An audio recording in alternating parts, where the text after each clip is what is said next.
Let's try this again, guys. Sorry about that. I got a new guy joining me today because I got to be able to concentrate on these things and maybe I can take a break. However, if you can hear me in this chat, type ready. Let me know where you're from. Let me know what you shoot with, and we're going to get into this, guys. Sorry about that. Took 3 seconds for this guy to already screw up. You believe this? It's all right. It's all right. I pay him in snack cakes, so he'll only get 1 out of the 2 snack cakes, you know? But let me know where you guys are from. Okay, so I got a bunch of good mornings, but I don't see any readies. I don't see you guys typing ready. If you're watching this on playback, I apologize because you're watching like 2 minutes of like, let me skip this. Okay. All right, let's just go for it. All right. What's going on, everybody? It is Monday. It is raining like you wouldn't believe. It is literally steam from the floor and rain from above. I am drenched. I got Joe here today switching for me. You're actually going to see Joe maybe around October. He's the product photographer here at Adorama for all the in-house brands, does incredible work. There's actually an article about him on 42 West. Actually, can I find that article? That would be cool. I'll put this in the I'll put this in the chat for you guys. I don't know where it is. What do you know what the title of it is? All right. Anyway, I'll just put product photography so it comes up. Sorry for this rough intro, guys. Oh, here we go. Got it. Oh, of course it went away because this website's awesome. Okay. So, boom. The guy who's switching today is the guy who shoots all this stuff for scuba.com, Flashpoint, and does some really hectic setups, okay, to say the least. So you'll be hearing from him maybe in October. He's going to do a formal demo in here. He also assisted Daniel during his last product demo on the main channel. I'll put this in the chat for you guys, but only for you guys. Only for you guys. All right, let me pop out this chat so I have it. Bada bing. There you go. All right, that's who's switching today. So make sure you say what's up to Joe. Also, you know what we got to do? Say hi to Quinn first. You ungrateful, horribly trained in manners people. I am on no coffee. I just realized that. Let me see if I got some matcha on me. We got a bunch of questions in the question sticker that I'm going to get to. I also want to talk about this thing right here at some point today because we're running out of space here in the event space for the actual files that we create every time we stream for you guys. All right, what's going on, Edgar, Rick, Chromatic Nomad? You were the first one in that chat. Early gang over here. Like it. George, how you doing? Guatemala City. Wow. Wow, what time is it over there? You just got to stop in for a bit, but got to finish getting ready to take off for San Diego. What are you doing in San Diego? Didn't you just miss Comic-Con, my friend? All right, so a bunch of questions in the question sticker. Before we get to that, I want to talk about the events that are coming up really quick because there's so much happening. All right. August 11th, JC Carey is coming back here. If you don't know, JC is a great photographer. And he's also the guy that is like fronting for Westcott. So if you have any Westcott questions, this is a good one for you. But also just to learn about basics of Flash, how to get into Flash, how to start using Flash. It's literally called From Fear to Flash, Pack Small, Shoot Big with JC Carey. Can't go wrong, right?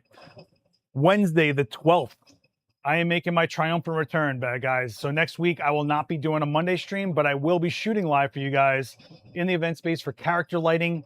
Think about motivated narrative type light, cinematic, atmospheric, that matches the character we're going for. We're going to do that together. No, it's not special effects.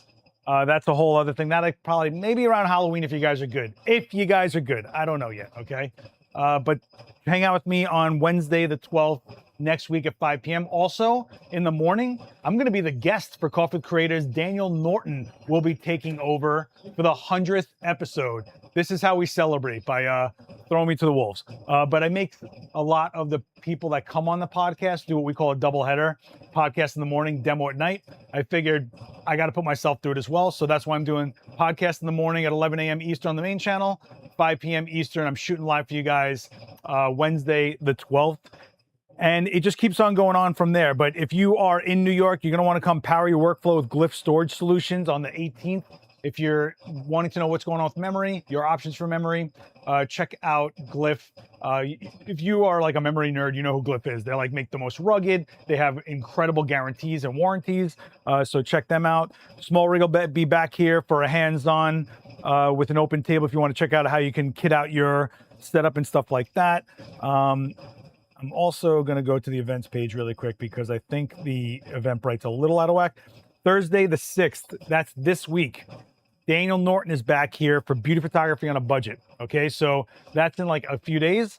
It's a really good demo. I really like when he does those. Of course, we just talked about Fear to Flash on the 11th. Glyph we talked about, but there's also a photo walk on August 20th. So if you're in New York, going to be in New York, and you want to actually shoot, Fujifilm is going to be here with Jared Esau, and you can go and walk the city with their gear, try it out, or, you know, shoot with your own. But either way, it's a shooting event. So you can come and hang out, RSVP for it. Do not just show up, RSVP for it. All right. And then Dan's back here on the 20th for Portraits in Motion. So think shutter drag if you're looking to get into that, but also like how to apply it, when to apply it, kind of a thing. All right. Oh, sorry. It's like muscle memory for me to do it. Sorry, Joe. Sorry. I got to get Joe broken in because I'm not going to be here on the last week of this month, and he's going to have to run this for me. This is the first time I'm handing over the reins to somebody. I feel weird. I feel like my kids are growing up. I'm giving them the key to the house. I might let them touch the stove. I don't know. I don't know yet. All right. Okay. Are we going to get a glance? Oh, where's my mouse? I do need the mouse, actually. Are we going to get a glance at those pinhole camera? Why is this not coming up? Okay, hang on. Guys, I'm going to fix this really quick. So you got to take this, copy and paste it over to here. Little rough today, I apologize, but we're going to get Joe there, I promise. All right. Okay. Are we going to get a glance at those pinhole camera Daniel took? So are you talking about when Dan shot the point and shoot demo, I think it was, and he pulled out a literal point and shoot film camera? You guys can go, here's what you do. You go to Daniel Norton on Instagram and just go all in his comments. Just bury the guy wanting to know where those photos are. That's the only way you're going to see him. I'm just letting you know. Go, just tag him on everything you can. Just berate him. He loves it. He lives for it. Daniel Norton, everybody. So we do have some questions on the question sticker I posted on my Instagram. If you're new here, this is week 57. Kind of crazy to even say that. Just like it's kind of crazy to say episode 100 of Coffee with Creators. Where has my life gone? To you people. And I love you guys for it. All right. If you're new here, this right here is my Instagram. And the day before I go live, I put a question sticker up that you can fill out. Not that you can't ask questions in the chat. Obviously, someone just did. But if you want to get ahead of the game and just so I know I have something to talk about while we're live, I fill out this question. So I don't know if you're in here, but we're going to answer them anyway. Maddie Naria is asking, hey, Seth, would you recommend to buy a used CCD camera like Fuji S5 Pro for portraits, but not a paid job? So I'm guessing you're saying you're a hobbyist, number one. And two, you're basically saying you want to get a certain look because a CCD camera is using a CCD sensor. Now we use CMOS sensors, right? CCD sensors have a certain look to them. The noise is a lot cleaner and more unified looking rather than speckly, but also it has what some people call more of a filmic type look to it, and that's why people are kind of go towards those cameras. But they haven't done CCD cameras in a long time for a few reasons. Because CMOS, one, is a faster sensor overall. Like, I mean, talking about readout, getting frames per second, things like that, you wouldn't get out of a CCD camera. Also, they have way less power consumption. You're getting longer battery life while you're doing this heavy data processing. So that's a whole nother thing. Why is this chat room that big? There we go. And so CMOS became like the dominant, I don't want to say format, but technology, I'd say, for sensors. But CCD just has this look to it that some people chase. And if you are looking for that quality, it's really hard to describe. What I recommend you do is look at people's sample images, because there's definitely a lot of libraries out there online that you can see side by side, like a steady object or a similar portrait of what a CCD versus a CMOS sensor might look like. And it's not that one I would say is better than another look wise, but they definitely have an appeal one way or another. And CCD, you also have to remember, is going to be in a camera that's a couple decades old. So you're going to deal with things like dead pixels. You're going to deal with things like, believe it or not, CCD sensors have rusted inside of cameras, which I don't think adds something cool to the photo. I think it just kind of kills the sensor over time. So if you're investing into it, you're paying a certain amount of money for a camera and it's CCD, just be aware, you're buying the equivalent of what would be buying a cool classic car, right? You're buying something that might need a lot of love to get off the ground, but even if it's banged up, it kind of looks cool driving around, right? So as far as that specific Fujifilm camera, they were cool cameras back in the day. Fujifilm has definitely had some amazing image quality in their cameras as they are today. But CCD is definitely a whole different feel, especially if you're someone that's going to shoot at higher ISOs. Also, one thing I should mention is CCD, not that this is always the case, but CCD can tend to be global shutter, meaning the whole sensor is on and off at the same time. CMOS has a readout speed. So that's kind of part of it. But I know Daniel Norton has a Leica that's CCD that takes one photo every 3 hours. Like it's the slowest workflow camera. Maybe it might take like 30 seconds for him to get to the next image. I'm not even making this up. It's like click and you're going to wait. It's almost like you're winding the film and then you're taking a breath and you're taking another shot. And that workspace and workflow alone might be what's different for you. Guys, are you in this chat? Because no one's talking in here. Are you guys in here? I got a Nikon D40 for $60 on Facebook, sync speed 1/500th. Cool, it's still a D40 though, and keep in mind the age on those things, all right, guys? I think it's easy to get caught up in these amazing older technologies or weird one-off cameras, but don't forget, things have lives, and how they were treated you don't know, and stuff like that, you know? St. Louis Johnny is saying, yeah, there's a repetitive clicking or rattling somewhere in the background. Is that what you mean? Is there some audio issue, guys? Talk to me. We'll figure it out. All right. It's not 3 hours. I'm just saying, I watched Daniel shoot with that camera and literally take a break between shots because it takes that long. If I wish Dan was in here, he would tell me what it was, but it's a very, very slow workflow. Having said that, if we had CCD sensors in a camera today with today's processing and RAM power, might be a different story, you know? Sounds kind of squeaky. It might be the air conditioner, because I'm not kidding you guys. It is a sauna. I mean, this is humidity, guys. All right. Like this shirt is driving me nuts right now. I keep hearing about CCD sensors, and it is not an event photographer sensor. Well, it's not quick, but people do tend to like the way it negotiates noise from the sensor, meaning the gain inside the sensor, how much sensitivity you pump into that thing. Because ISO and sensitivity is kind of fake. Like it starts off somewhere and you're just kind of like cranking it up like volume, you know?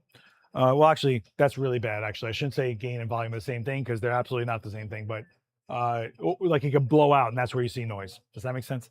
All right. So I didn't really want to get into a huge CCD versus CMOS sensor thing, because going forward, we're not only just doing CMOS sensor, we're doing backside illuminated CMOS sensor, and more than that, we're doing backside illuminated stacked CMOS sensors, and now we're starting to see backside illuminated stacked global shutter sensors. So CCD is just it had its time. It definitely has its look, but it's not for everything, for sure. Okay. All right. Another question I got today was, Studio 81 is asking, how often do you clean your sensor? I never have, but I don't see dust spots in my images. So you're not just worried about dust when you clean a sensor. You know how I just said about rust on a CCD sensor? Well, part of that is cleaning your sensor and making sure that whatever is on there as far as like anomalies, some type of, if you were in environments that had something in the air that was getting into your camera when you changed lenses, isn't just dust. It can, I don't want to say solidify, but it might be a good term. Like when you start changing temperatures drastically, atmospheres drastically, if you went from cold to hot or hot to cold or whatever, condensation, right? Happens inside your gear as well. You could get dried spots on your sensor and not even know about it. And keep in mind, we're talking about tiny stuff that you can't see that is going between the light and those millions of pixels that you have, right? So it's good to do something about your sensor, whether you clean it yourself or drop it off at a place that does it professionally. You can get kits relatively cheap. Just make sure you're in a clean environment. Watch some tutorials, maybe practice on a camera. You're not, you know, like a knockaround camera you might have before you take it to your primary. Fun story. I once borrowed a camera for a video here at Adorama. I want to say it was a GFX 50R, like the rangefinder one, maybe. I took off the lens, and on the sensor was a perfect fingerprint.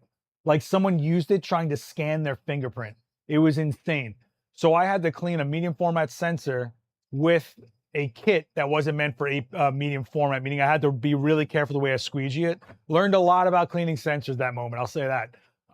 But you might not even see the dust on your sensor until you shoot something like a white wall. You might not even realize it's there. You might be looking at images of portraits and going, oh, my depth of field, look how soft it is over there. You might be shooting through dust and not even knowing it. Take your camera, shoot something that's white or just like the seamless itself and see what pops up. You'd be surprised what might be sitting there, especially if you change your lenses a lot. If you don't change your lenses a lot, like for example, there's cameras that we stream on here in the event space, I never change the lens on. So there's no chance for dust to get in there, right? Not to say you still shouldn't clean your sensor though. So yeah, get a rocket in. Wait, what? And let water get the rest? No. Are you out of, no. Okay. You do not use water to clean your sensor. You use a fast, I got two guys that work here laughing right now. They're not laughing at you, but that is correct. Do not use water to clean your sensor. The solution that they put in those kits, one isn't a solvent, but it can take care of oils and like film residues. That's what I should say, residues. The other thing is that they are fast drying. They don't sit on your sensor, which don't allow for spotting to happen or streaking to happen. Because don't forget, in front of that sensor is actually a piece of glass. So you do not want to have anything that will leave some sort of calcification or residue after the fact, after it dries. Like, I don't know, water. This is not, no. No. What are you doing? Don't tell people that, okay? Get a proper cleaning kit. In fact, look at this. Now I got to go into the thing and I got to find a kit. Don't worry about it. I'm just going to throw it in the chat. Now I got to find a kit. Here we go. Sensor cleaning kit. Here we go. I'm just going to throw this in the chat and you guys can see it because that was the most ridiculous thing ever. Okay. I have Canon CPS. I guess I'll send it for cleaning soon. Yeah. And this is one of the benefits of going to a trade show.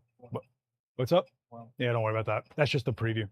When you go to a trade show, and I mean a major trade show, not like the smaller conferences that might not be having full-on brand support. When you have Canon, Nikon, Sony, Fujifilm, even Sigma does their lenses, if you have a product of theirs, they will take it for cleaning. You might have to be on a line or something, but cleanings are like $50, guys. And if you're just going to be walking around a trade show floor anyway, and not being one of those weird, creepy guys that take pictures of models from like a weird angle because they just saw a girl, if you're not using your camera, just drop it off. So that's another reason to go hang out at trade shows. Also, they not only clean it, but they check other things. So they could tell you like, hey, you might need to keep an eye on this because this is aging or something like that. Yeah. The only time I notice dust on the sensors when I shoot an overcast day, which includes a lot of sky. Exactly. A bright subject will show you, or a unified bright subject. Like sometimes if I'm testing, I'll shoot into a softbox and I won't use like all the power, but I'll use enough power to illuminate the diffusion so I can see if there's anything on my sensor. Or if someone hands me a camera, sometimes I test that. If it's a very critical image and for some reason they're handing me something or a new product video, you know what those cameras go through before they get to me sometimes? 40 people demoed that camera. So I take a shot into a softbox sometimes just to see. Hey, Joe, some guys telling me they clean their sensor with water. Oh, that face. That face. Yeah, guys are killing me. Killing me. Oh my God. Cleaning price varies on sensor size, interest. Yeah, of course it does. But it's baseline $50 ish. And they might be offering it soon here at Adorama. So stay tuned on that news. I'll let you guys know about that. I know that there's been discussions about it. And then Bob O'Keefe, which I see in the chat all the time, is saying, I'd love to see a full tour of the set you built for Adorama. I'm guessing you're talking about this place. So funny enough, I was supposed to do it when I built it the first time. We got slammed with new product videos. I couldn't even get in here to do it. And then by the time we were ready to do it, I had to swap out a bunch of the gear because it was getting aged out and it wasn't even available anymore. And the brands that support this space wanted the newer stuff. So it kept on evolving and evolving. And then it got to a point where I'm like, all right, at some point I have to redial this place in so that it's presentable. Because right now, if you ask Joe, I just showed him like 16 things he's got to stick a paper clip into just to make something happen. But that's because we're working so fast. And this is kind of like Hook, right? Like we're the misfits in here just making this happen. There should be a video. I will hopefully work on that video about the setup itself. Stay tuned. I'll try to get to it, okay? What's up? Wait a minute. This one? Any quick tips on quickly dealing with condensation due to humidity and temperature change? I hate waiting 36. Honestly, that's what it's going to be. You can't stop physics, guys. Like gas to a liquid and so on and so forth. You know what I mean? If you're going from a cool environment into a warm environment, you're going to get condensation on things that are cool, like the glass, right? I have heard of people that put like hot hands that crack and hold stuff inside their bags to keep the bag warm while they're inside, to keep the temperature somewhat the same. I don't think that's the most smart thing to do all the time, but if you know you're going into a job and you don't have time for that, that might be a solution for you. Another thing, I know Daniel Norton does a lot. You know those dumb little bags of crystalline stuff that you get in like everything that eats up moisture? Keep those and shove those in your backpacks and cases. I know I used to have a ton of them everywhere. Yeah, these silica gel packets. Let's see if I can get it to focus on. Is my tap to focus off? It is off. Move focus point. Attach. There we go. Who turned off my focus? There we go. These silica gels, those, right? Can't save them. All right. And keep those in the bag. So one, it'll eat up moisture more than not. And two, the hot hands kind of thing will help keep your bag kind of regulated if you're in those environments. Whatever you can do to keep the temperature similar inside the bag as outside before you go to a shocking change is the way. Funny enough, I shot for a kosher deli when I was a kid, and I was inside the refrigerator forever, shooting like barrels of pickles. I'm not making this up. Walked outside, and I was so young back then. I thought all my gear was broken. I was like, oh no, I can't see anything in this stuff. I didn't know about condensation. And so I'm wiping the lens. Now the lens has streaks on it. I was sticking napkins inside my viewfinder. I mean, this was a DSLR back then. Well, actually, no, I think it was film. I think I shot slide film back then. Either way, wasn't a good time. Am I doing WPPI? So I will be there for Adorama for sure. I was offered a class. I am trying to figure out what that class would be if I accept it. I'll let you guys know if I'm going to take a stage or not. I told everybody for the last 2 years I'm done taking stages, but I do think that when you're invited to a stage that a lot of people are fighting to get a spot on, it's an honor and you shouldn't say no to it. I just want to come with something different than what I've been doing, which is that rainy card demo. So I'll figure it out. Okay. But I will definitely doing a demo inside the Adorama booth at the very least. Maybe capture one if they'll have me. I don't know. Okay. Nick Nikon 8 has 2 questions and then we're done with the question sticker. Any thoughts on ring flashes? They're another style of light. And what do those lights do? And how would you apply it? I mainly use ring lights, and I mean ring flashes, meaning a flash that goes on my camera and then is powered by usually a pack or something. I mainly use them as a fill light, but I use them as a fill light if I'm stable, meaning I know exactly where I'm going to be standing. Because when you move with it, if I get this much closer, it's going to overexpose more than I want it to. Unless I dial in my TTL to always be like a stop and a half, 2 stops under on the ring flash. But now you're really hoping that that TTL is doing its job, right? Because keep in mind, as you move, you're seeing different things through the lens, and it will meter your light differently because it's metering reflective light, not light, incident light that's on your subject, like a handheld light meter. With that said, it's a very distinct look. It can work for certain things. I'm just of the camp that everything looks the same with that type of light. So it's kind of like, how would I put this? You when you first buy like your first fisheye lens, right? You're like, I'm going to shoot everything on fisheye. Oh, this is amazing. And then you realize every shot looks like the same exact shot because you're just shooting for the lens and you're not shooting for what the lens delivers to aid the subject or the image that you're trying to get. Kind of the same thing with ring light. I think we see a lot of influencers using them because it's easy to put a phone in the middle of a ring light. Everybody looks pretty, right? Because there's no shadows being projected for creating texture, and they just go one and done. They like it, it's good. However, it's a short distance. Once you step back, you start losing that effect and that light pretty quickly. You know, it's a fast fall off light source, right? So that's why I tend to use them as a more of a fill than a key. But in a situation where I want that look, sure, why not? Okay. And lastly, Nick Nikon 8 is saying, have you used the Profoto Fresnel small, not the click one, the one for monolights? Okay, you clearly don't watch what I do. Okay. That's Exhibit A, the very first demo that we did for this series, episode 1 is, I had this ready for you because I saw it pop up. Here's me literally using that small spot. Also, the Nikon 7200 millimeter f2.8 version 2 lens, that video I did for that was all that spot. So here's me going through it, explaining it, giving you guys how we would light, and then giving you, examples out of it, right? So that's one. I'll put that in the chat if you guys have missed episode 1. And not for nothing, guys, like we've covered so much in 57 episodes.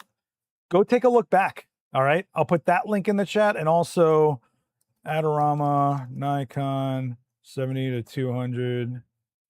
Meow, meow, meow. See if it even comes up. I don't even see it on the search. Shows you how great our SEO is. Unbelievable. Not even seeing it. Okay. Let me go to Adorama. Let me go to playlists, and it should be sitting on the Nikon playlist, but we'll see.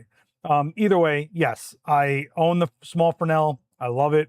I throw it into a lot of different situations. I even used it on my own channel for the Sigma 200 millimeter f2 video. I'll put this one in the chat so you can see in this video right here. I wanted to mimic what stage light would look like photographing a performer on a hoop in the sky, right? So instead of me fighting in all blacked out space, I just made the light mimic the light that would be in that space to some degree, and I got you into these kind of shots. All right, so I'll put a link to that in the chat as well. And then the last one I'll put in there is the 200 millimeter f2 in the chat that I did on my channel, because that video, I went outside with the Fresnel and it was hard sunlight out there. So I wanted to have a hard light source to match for a few shots, but not all of them. I actually switched out to a softbox later, but you can actually, I don't even know if this video is an hour, so I don't know if you can switch to it. Let me see if so I definitely, okay, there's the Fresnel. Let me see. I failed. There it is. So there's me shooting with the Fresnel in daylight. to match the hardness of middle of the, I mean, that was noon, because we deal with this plague of no matter how fast I set up early in the morning, by the time we're ready to film, it's always noon and there's not a cloud in that sky. Look at that sky just burning through. But I just wanted to have like that really glossy, hard light.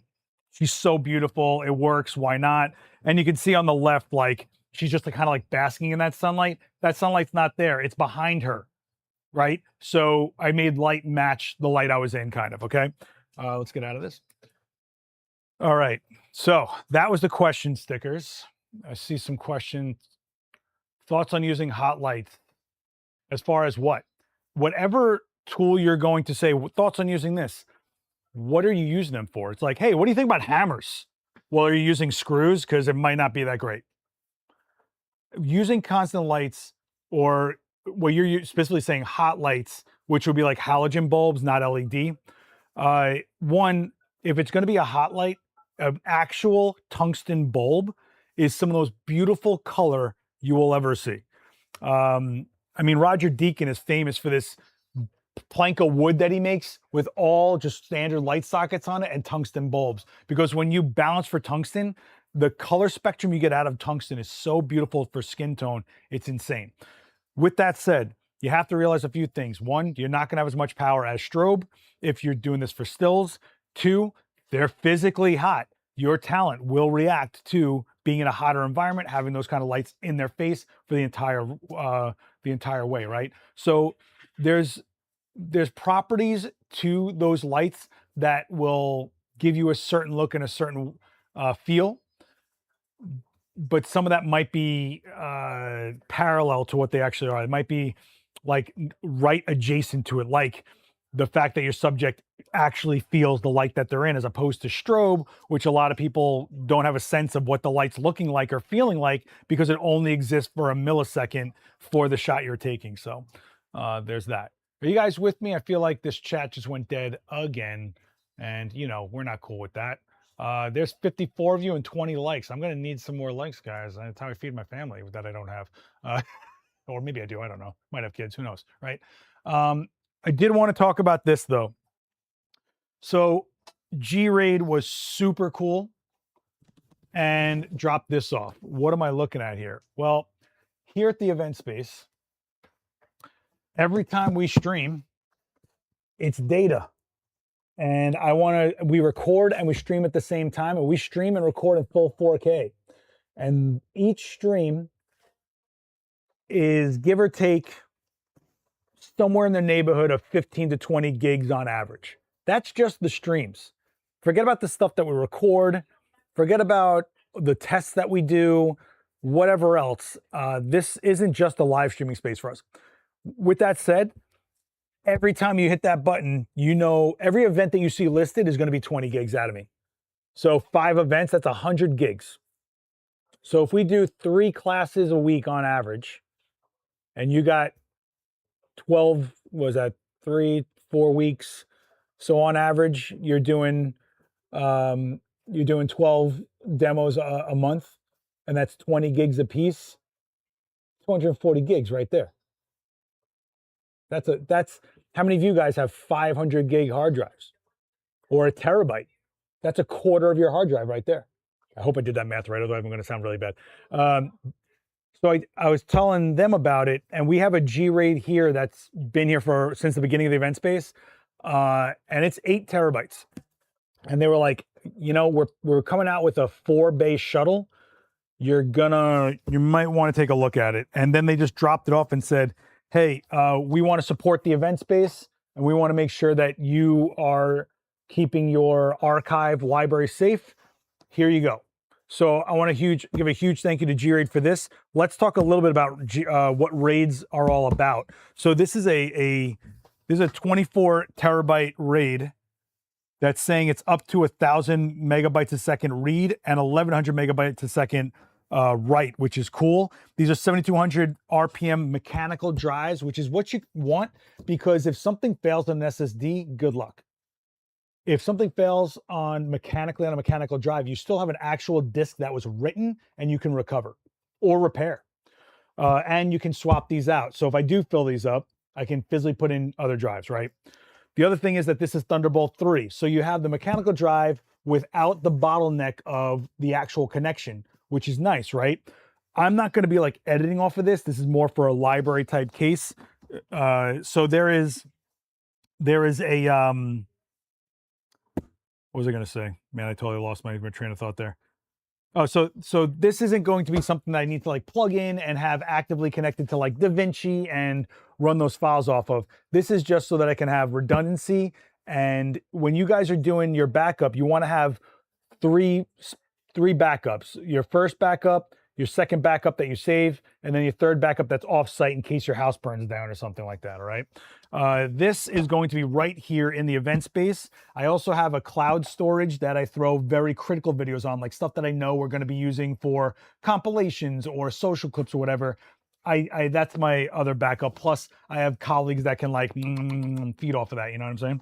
So let's open this up together because I literally just got this thing and I haven't opened it. But let's take a look at it. And I do think I know it's not like the sexiest thing on earth to talk about, but it is important to understand storage, what RAIDs are, and you guys should be doing some form of backup that's redundant, and that's what RAIDs are really about. So RAIDs will let you do a few configurations: RAID 0, RAID 1, RAID 10, and basically what's it called, like JBOD, which actually stands for just a bunch of disks. I'm not even making this up. RAID 0 takes your file, chops it up, and spreads it across all the drives. It's basically making it so that it's faster to read bits and pieces as opposed to trying to read the entire file. RAID 1 is making a mirrored copy.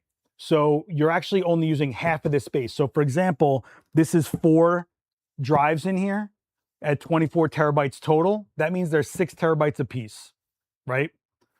Now, that means I'm only getting 12 terabytes out of this because I'm doing 2 copies of the same file every time if I do RAID 1, right? So just understand that when you're buying a RAID and you're doing a redundant style RAID, this number 24 gets cut in half right off the bat. Now, RAID 10 mixes RAID 1 and RAID 0, where it actually scatters bits of the data and also doubles the copy of them. So again, you're losing half of this, but if you are on RAID 0 and one of the drives failed and part of your data from, say, a video file is gone, you lost part of that file. If you're doing something more critical, it's not just like a video file, but something more data intensive that it really needs the entire file, you're really screwed, right? If something fails, because you lost part of it. But if you scattered the data and had a redundant, the drive that was redundant saves some part of that data that might have gotten lost on another drive. So you have your options. I'm a believer in RAID 1, but I'm also not needing to scatter the data to make it super fast to read all the time. A lot of people do RAID 10. I'm not really sure the drawbacks of RAID 10, to be honest. But I've always been a RAID 1 kind of guy, you know. But let's open this thing up. You guys with me? Does this make sense? All right. So let's pop this open. Also, I want a huge thank you to G-RAID for this 24 terabytes. Super helpful. And this is what helps keep us. Also, a lot of people have written me and said, well, why do you even need a backup? If it's on YouTube, why can't you just download it after the fact from YouTube? You do not get a full fidelity file, okay? We record natively while we're streaming. What that means is I have the full native data. It is not compressed by YouTube. It is not filtered or messed with or whatever. It is basically recorded to disk from the system that we're using, which is awesome, right? Also, you do not get full resolution when you download off of YouTube. If I put a 4K file up on YouTube and I download it from the back-end studio, you get a 1280 by 720 video. Ugh, what are we doing, right? So it's important, guys. It's important. You guys with me? Talk to me, guys. If this is let me know. Are any of you guys using RAIDs out there? What size? How do you configure your RAIDs? don't, don't think that you're impervious to failure. Drives in their nature at some point, they can only live for so long, right? A lot of people live off of random SSD external drives, like, which is bananas to me. You know, I go into some guys' studios that I know, and it's like no drives match.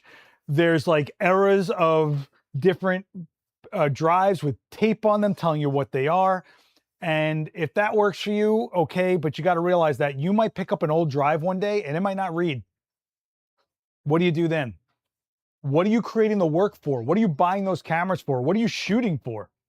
If you're just going to throw out what you did with it, Yeah, YouTube is pretty dumb with what they allow you to download. Yeah, I mean, look, YouTube is not a Dropbox. It's not a cloud storage. It's not, you know? Uh, like when you put it up to 4K or 1080p and they give you a 720 file. Why? So, oh, you mean download a file? Okay, never mind. Yeah, I'm not 100% sure of why YouTube does that. But can you imagine the amount of storage YouTube has out there in this world? At any given moment, there's like petabytes being uploaded from around the world to YouTube. How crazy is that? You know what I mean? All right, let's open this guy up. Okay, so this looks like probably a power supply. Okay, so we got a C3 cable, which is a power supply. They give me is this a Thunderbolt cable? Looks like a Thunderbolt. And they give me little sticky feet. Oh, Joe, look, sticky feet. All right. Well, as much as I'm making fun of that, you have to realize you do have spinning drives inside of that tower, so there is going to be shake. So this kind of helps it from not doing the moonwalk off the side of a desk, Okay, so very minimal. Nice. See if I can pull this out. I can't believe they dropped this off. I just like mentioned to them, like, yeah, I'm eating up drives like you wouldn't believe. I have 3 drives in the event space PC. One is full, one is halfway there, and the other one I just keep around just in case I need something somehow. And then I got the RAID, which is just getting eaten alive. It's like, 3 years of that RAID drive, Okay. Oof. It's kind of like this 2001 Space Odyssey. Got that vibe to it. So this is what the size of it really is. I know it looked scary from before, but it really is just, it's a nice little box. And inside here are your drives, right? Right. So you can fill this up and swap out those drives, right?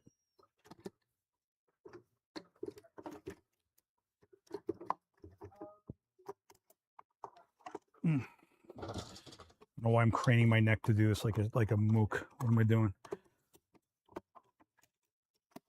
So it's not rocket science here. You've got, oh, jeez. You've got power, Thunderbolt, pass-through Thunderbolt, and you got a Kensington lock. So if this is going somewhere like an office building or somewhere that's not like secure, it's a public area. And even public meaning if people that are there that just aren't you are there, you can Kensington lock it down. So right there, you've got a nice active cooling. And in the front is all your drives, bada bing, right? 1, 2, 3, 4. This is 6 terabytes a piece. So if I were to run this in RAID 1 where it doubles where the file, that means that 2 of these are really the capacity I got because the other 2 are just a redundant copy. Now, I don't even know. Don't go by where I'm pointing. I don't know which ones do what. I'm not that far. But this is 24 terabytes. But if I do RAID 1 where it's making a redundant copy, this is really only 12 terabytes, which is kind of funny to say only 12 terabytes. But this is the world we live in, guys. Don't forget, we're doing things like 8K video now, right? Or every time you even film something, think about the memory cards you buy. What's the capacity of those memory cards? I have 4 terabyte memory cards, right? I have 2 terabyte memory card in 3 of my cameras because I don't even want to think about capacity sometimes. Or if I'm doing some pretty crazy video, I can not worry about it. I got capacity. But 2 terabytes, how many times are you going to offload that card? And 2 terabytes very quickly, over and over and over again, right? Don't overlook this kind of stuff. Or some of you people that are out there doing 30 frames a second of 60 megapixel files, like, what do you think that data is? GFX, I know Marcus Beasley, you and me, we shoot GFX 102. I'm hitting 200 megabytes on average. One raw file is 200 megabytes. When I'm doing a shoot with that camera, I go into it with the plan to not overshoot, but I still want to keep those files. I don't want to delete them forever, even though they're like offshoots, whatever. Where do they go? So this is where that comes in. So G-Raid is what we use here in the event space.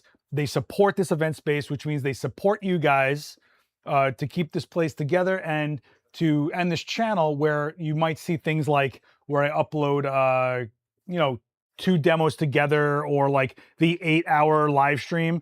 Like, all that's data, guys, and that's all supported somehow, and G-Raid is the one supporting. So massive thank you to G-Raid for this. I gotta tell you, I'm actually like relieved, because I was kind of going, okay, so what do I do when this G-Raid, do I have to go find budget somewhere? How am I going to do this? With that said, though, this G-Raid, I'm gonna have to make a decision of either transferring all of it into this because it's got enough space, or making that a separate thing all to its own. Like, that's the first 3 years, and I just tape it off and I just call it the 3 years. Did I just lose my mouse? No. Oh, you made it slower. Oh. I run NAS RAID 10 and I have a cloud backup to archive service. There you go. I know a lot of wedding photographers that actually pay someone they know to hold another drive for them. So they NAS, meaning network attached storage, they send it up over the internet, it fills up, and they're paying almost rent to someone's house to have just an offsite backup, which is kind of nuts, but this is reality, I basically shoot that thing raw compressed. Yeah, well, you do workhorse that GFX a lot.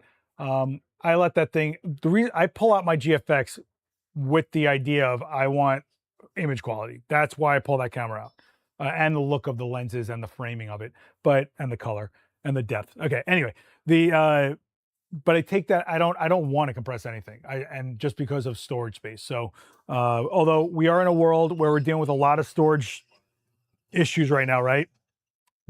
Prices of drives are going up exponentially. They are going to continue to go up, guys. There's no report out there that's saying, oh, we found a magic closet full of memory we didn't know about, so now all the price drops. That's not happening. So if you're thinking about backup or archiving, it might be better to get in sooner than later. And also keep in mind that this type of shuttle isn't like you're buying the unit.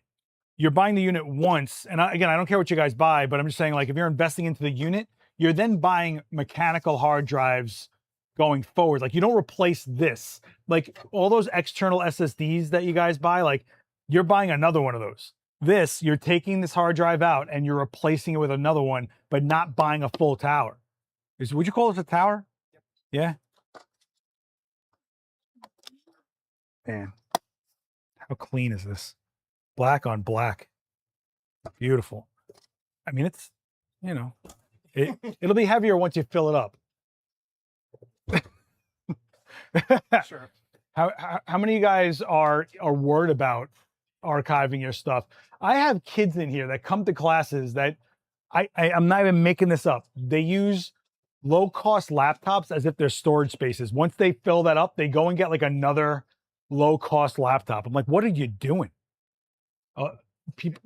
People do that with their phones, Oh, it already has the feet on it. So are these just extra feet? Nice back. I'll get you put it on its side. Oh, on its side? Nah, there's no feet for the side. These are all side mounted, yeah. So huge thank you to G-Raid for supporting the event space and all the brands that support this event space. You guys been watching us on Nikon Z6 IIIs, and before that, Nikon Z6 IIs. All the grip and C-stands and everything came from Avenger and Manfrotto. BenQ gave us this projector that we've been using forever. Nanlite, massive thank you to Nanlite for all the lighting. I mean, the tubes, key lights, even the lights for Call for the Creators, everything, Nanlite. And then when they were outdated, they said, you know what? Keep them, use them for whatever you need to, or give them to kids that need some equipment, and we'll just go again. And so they've been super generous. So thank you to Nanlite. Sennheiser for all the microphone stuff. Everything else I think I built. So there's always somebody I forgot. I feel horrible. Well, Quinn, I found Uptown. I'll just say that. She's a classic girl from Uptown. Everything else I think good. I will be working with Elgato soon, so stay tuned for what we're going to be updating with that. And yeah, I don't know. We're hitting the hour, guys. Any last questions? I feel like this was a weird one today, but it's also such a rough day, guys. Me and Joe got in here drenched. He actually changed his clothes. I'm sitting here like a wet cat for you guys, okay? And I am on a very crucial part of Sekiro that I want to finish, so I could be home, you know. Sekiro is one of those games I had on my hard drive forever. I went like maybe 30 minutes into it, and I was like, whew, and I never got back to it. I'm so glad I went back to it. It is, out of all the From Software games, I think its combat system has resonated the best with me, and I actually feel good at this game. Like, you know, like I'm not trying to find cheesy ways to beat bosses. Like I'm literally going I'm manning up on these bosses. So I don't know. What do you guys play? Joe's asking what you guys play, if you guys play at all. I know Marcus games, but I actually don't know our age group or anything in here, guys.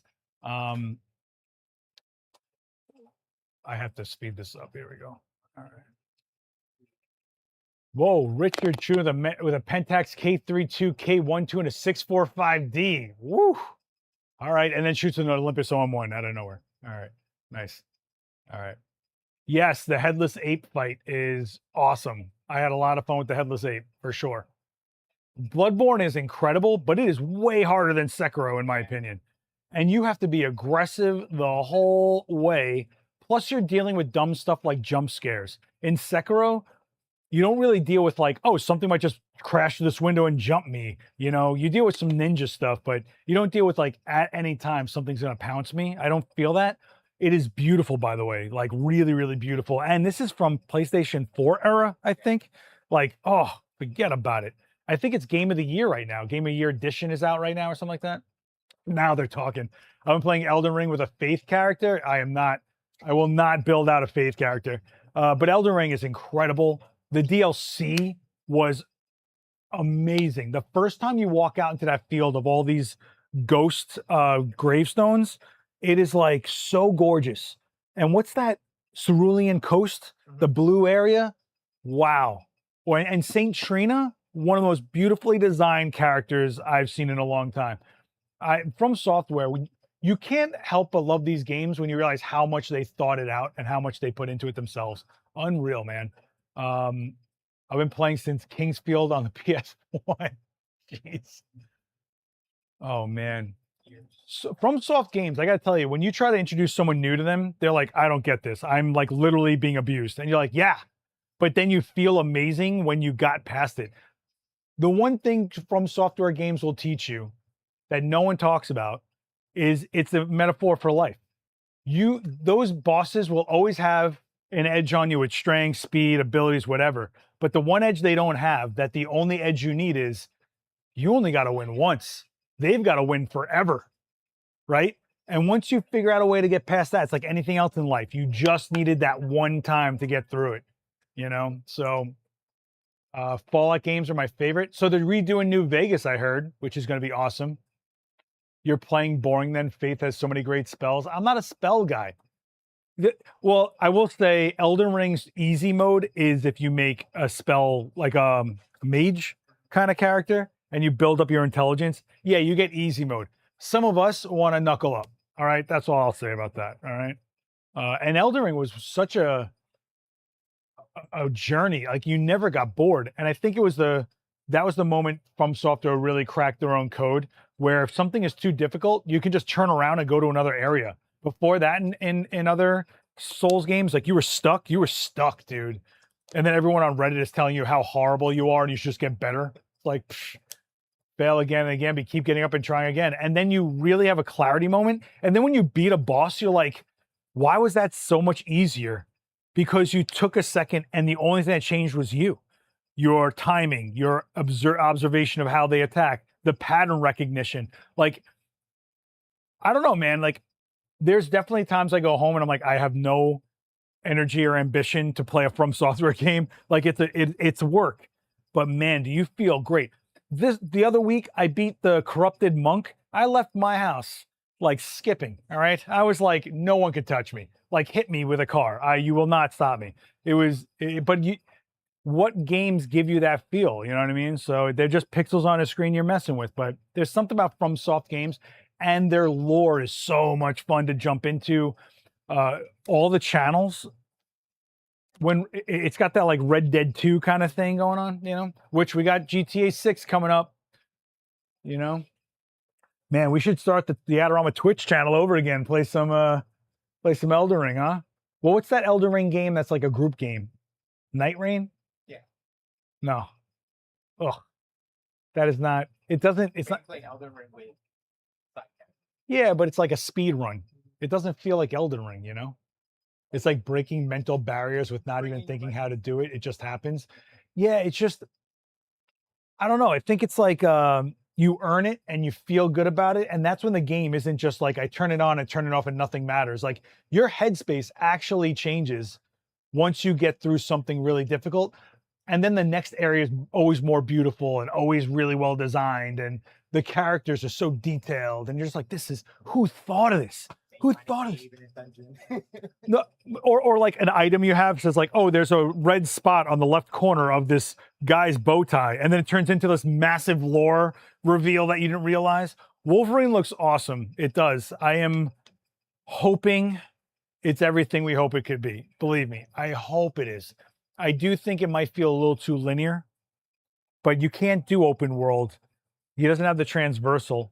It's going to be gory, guys. It's going to be a lot of violence. I'll say that.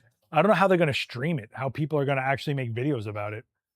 There's probably going to be like a GTA version. Well, they have a gore mode that like dismemberments don't exist. But the blood is that blood. Did you see the demo? Dude, it's like raining blood everywhere. It's insane. They know who they're selling. Oh, they know who they're selling to. Absolutely. Absolutely. And hey, we finally get to see one of my favorite villains of all time, Omega Red, finally getting some love out there. You know, I think Omega Red is so underrated, and there's like one collector statue of him. Like, he has no figures, like nothing. Like, he's dope, dude. Of course, he's like a Russian knockoff of the Canadian Wolverine or whatever. With like, even like the metal that he uses, like it's not adamantium, it's like something else. Like, it's so funny. The Ninja Gaiden games. Yeah, the newer ones are way different than the ones we grew up on, though. The ones we grew up on, though.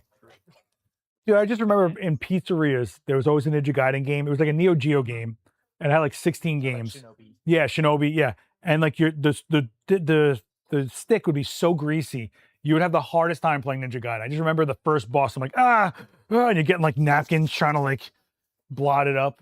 Oh man, I miss pizza. Pizzerias used to have video games in them. That was like Street Fighter, Turtles. Yeah, the four-stick turtle. Yeah. I never had Crazy Taxi in a pizzeria because that was like a sit-down game, I think. Yeah, never. The pizzerias needed that real estate, my friend. I do miss. I think I saw Virtual Fighter for a while in pizzerias. But there was something like getting to eat and then going to go play. Like, there was something about it. I don't know. Put your quarter up. Mortal Kombat 2. I had to go all the way out to Nathan's to play it as a kid. And I was a little kid and nobody would let me play that game. And I had to put quarters on the screen and then walk all the way back and stand online like this, like staring at some dude's like back pocket, like. And I remember getting up there and being nervous out of my mind. These guys are killing each other, and I was like, "You could play as Reptile," that was like the first guy I played. And I remember, this is how bad it was. I had index cards from Nintendo Power of what special moves were, and I thought I could literally read these and play at the same time like an idiot. Virtual Cop. Oh my gosh! Wow. Every movie theater. Wolverine is never going to be rated T. No, but they're definitely going to be able to make it so that they can. If you can't stream a game or make videos about it for YouTube demonetization, or whatever, then what? It's almost like the stream modes that take away all the copyrighted music, that kind of a thing, you know, which is going to be GTA. That's going to be all copyright music, You man. got Mortal Kombat. Hmm? There's a lot of streams of Mortal Kombat. Yeah, but Mortal Kombat is only if they do the fatalities is it really that bad.